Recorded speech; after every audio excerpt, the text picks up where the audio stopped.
When the first abstract paintings were seen 60 years ago, they caused immediate shock and outrage. Now there's a lot more abstract painting around. It's relatively well known. And perhaps it's easier to see what it actually is. Art for people who are heavily interested in art, which doesn't have much to say to people who aren't. A lot of people are interested in modern art, but they're widely distributed throughout the whole of the world.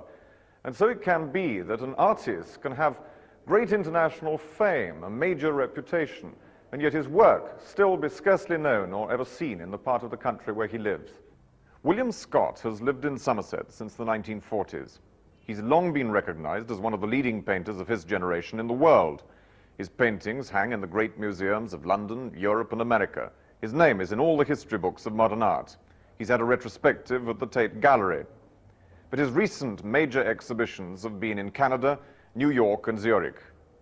And this exhibition of paintings and drawings at the Arnolfini is the first of his work ever to be held in the West Country since he came to live here 32 years ago. I'm not very sad that people in the West Country were perhaps deprived of seeing my paintings for so long. They could always see them in London, but I don't think that there were the facilities in the West Country to show modern art. What do you set out to communicate, to give people when you make a painting like this one, for instance? With almost every picture I do, it has an almost one-color theme. In this particular painting here, I thought that the color field should be gray, all entirely gray.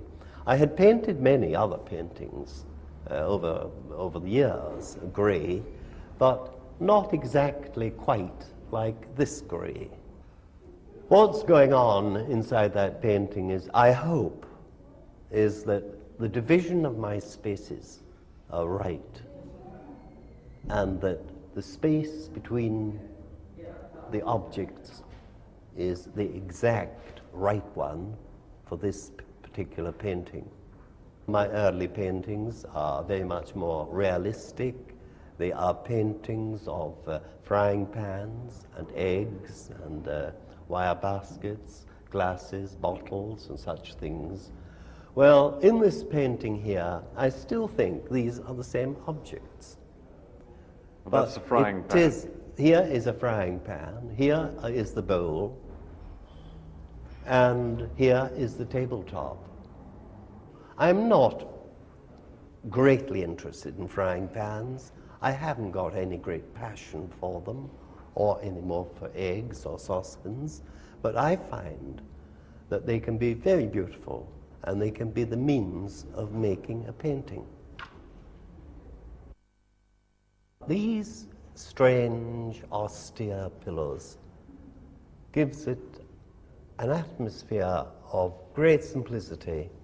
I have seen my paintings shown in one large, empty room, and there is a sort of monotony or something. It's one cannot comprehend the whole exhibition unless the space is divided and broken. Has the sort of welcome that a modern artist can get from this country changed a great deal? I think that everybody is more aware of art today. There are greater numbers of people aware of painting than there were when I first had my first exhibition. And I think in some ways it's rather sad that for me to see so many terribly ambitious young artists everywhere, and very talented ones, that will never actually ever be supported by the community, because the community interested in art is still not large enough to support their own native talent.